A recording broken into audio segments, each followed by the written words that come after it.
শুধু আখিরি জামানার নবী হযরত মুহাম্মদ মুস্তাফা সাল্লাল্লাহু আলাইহি ওয়াসাল্লামের জন্য ছিলেন না। এটি বাবা আদম সফিউল্লাহ থেকে শুরু করে অদ্যাবধি পর্যন্ত এই কোরবানির বিধান চলে আসছে। হয়তো তার এই বিধান পালনের ক্ষেত্রে ভিন্ন ছিল, সিস্টেম ভিন্ন ছিল। আদম আলাইহিস সালামের দুজন সন্তান ছিল, আমরা জানি হাবিল আর কাবিল। আদম আলাইহিস সালামের দুজন সন্তান হতো একসাথে, একটা ছেলে একটা মেয়ে। প্রথমে যে ছেলে এবং মেয়ে হতো, পরবর্তীতে আবার একটা ছেলে একটা মেয়ে হতো। এভাবে হাবিলও কোরবানি করছেন, কাবিলও কোরবানি করছেন। ওই যে মেয়ের বিয়ে যোগদান মীমাংসা করার জন্য আল্লাহর পক্ষ থেকে বিধান হলো যে নবী আপনি তাদেরকে কোরবান করতে বলেন। তো মেয়ে তো কাবিলে যেটা বিয়ে করতে চায় এটা কাবিলের ভাগে পড়ে না। হাবিল ছিল সহজ, হাবিল বলে বাবার বিধান যেভাবে বলে আমি ওইভাবে সন্তুষ্ট। কিন্তু কাবিল একটু ঠিক চালাক, না এটা করতাম না এটা বাবার বিধানকে সে মানতে রাজি না।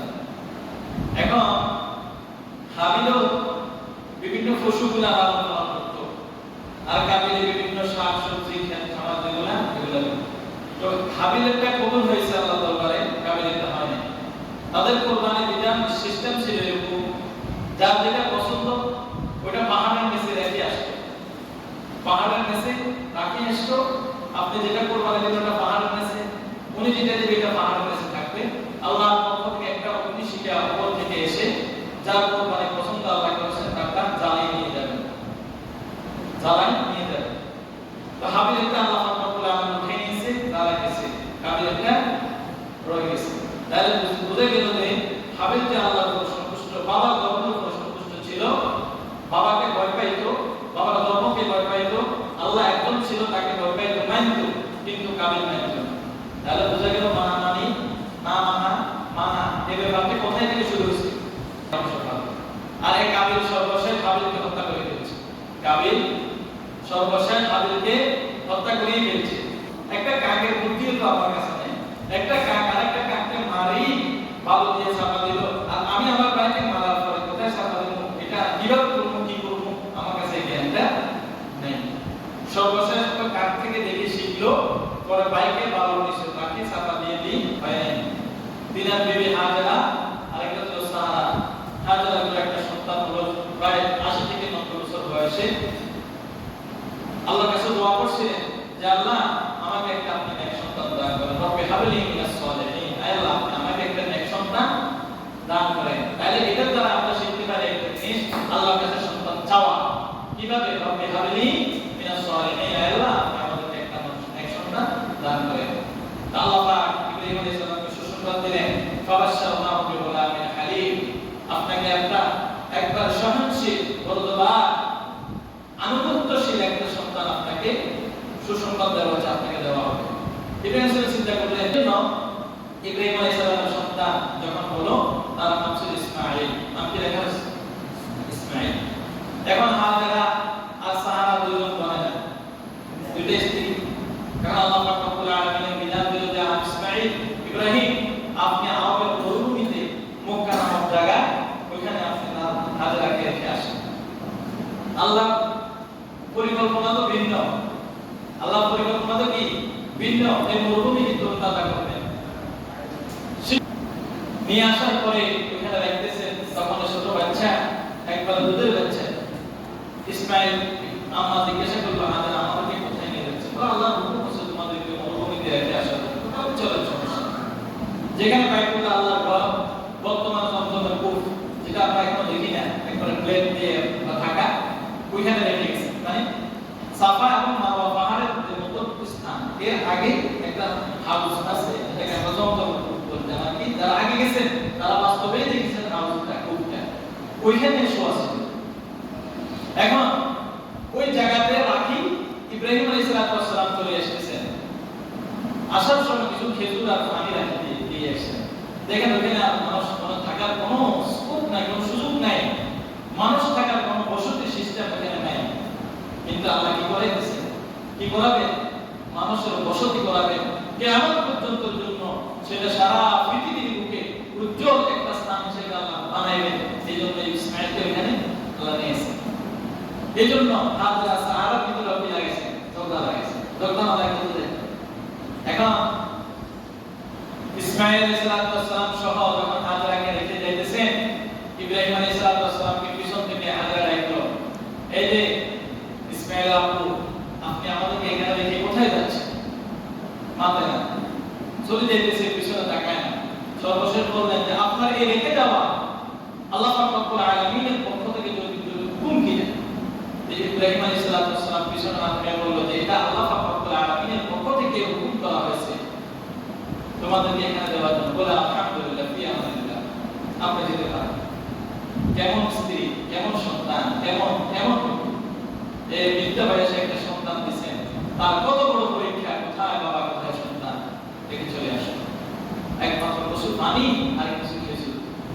যখন চলে গেলেন, এখন হাজেরা চিন্তা করলেন এই মরুভূমির ভিতরে কেউ নাই, আমরা মৃত্যু হয়ে গেলে এখানে আমরা একবার কম মশলা করবো, কিন্তু আল্লাহ মাংস তো দিন।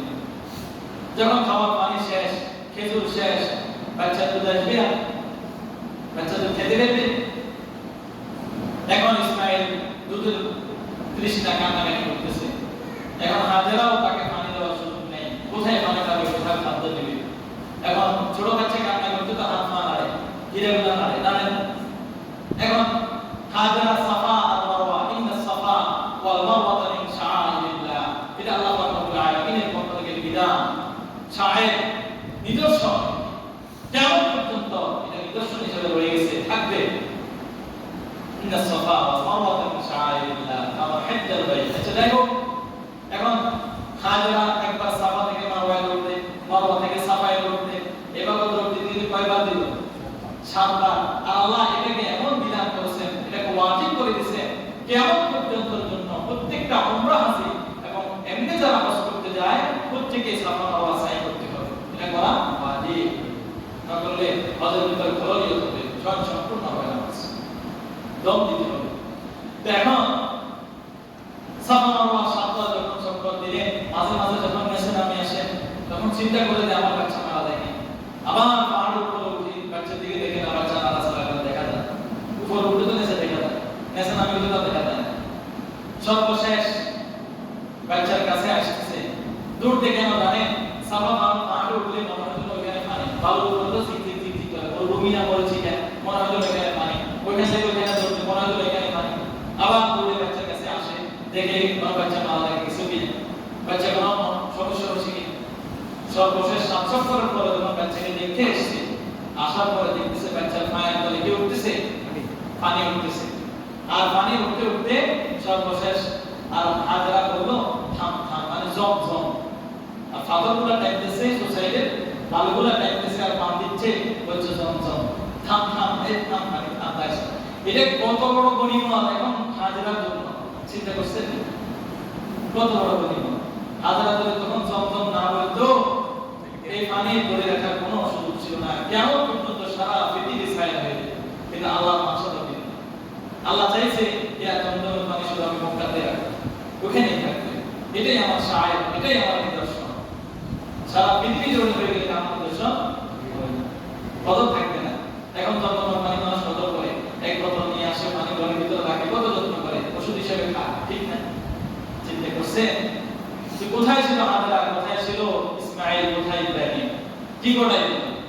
সর্বশেষ ইব্রাহিম আলাইহিস সালাম ইসমাঈল যখন হাঁটার উপর পৌঁছে, ফালাম্মা বালাগা মা'আহু সা'য়া ক্বালা ইয়া বুনাইয়া ইন্নী আরা ফিল মানাম আন্নী আযবাহুকা ফানজুর মাযা তারা। ইব্রাহিম আলাইহিস সালাম ইসমাঈল যখন হাঁটার মতো বয়স হয়েছে, এখন আল্লাহ পাক তাকে স্বপ্ন দেখাইছে, ইব্রাহিম আপনি আপনার সন্তানকে কুরবানি করুন।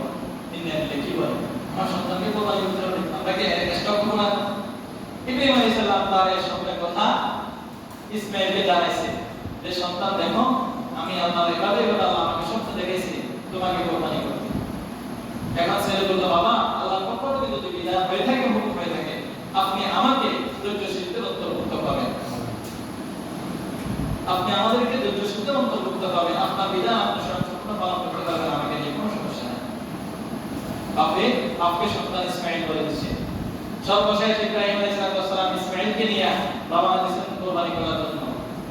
মা থেকে বিদায় নিয়েছেন, নেওয়ার পরে যাইতে যাইতে যাইতে যাইতে যখন এখন শয়তানকে পাথর মারা না,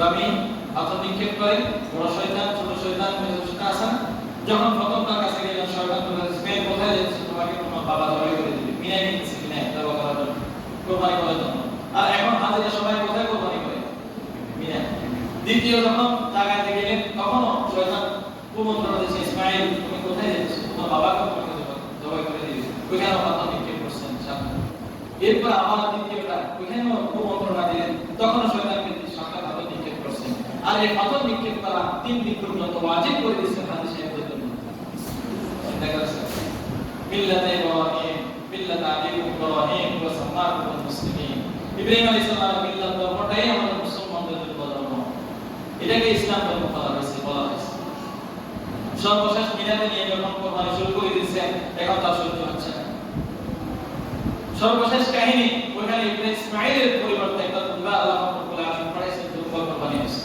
এই পশু কোরবানি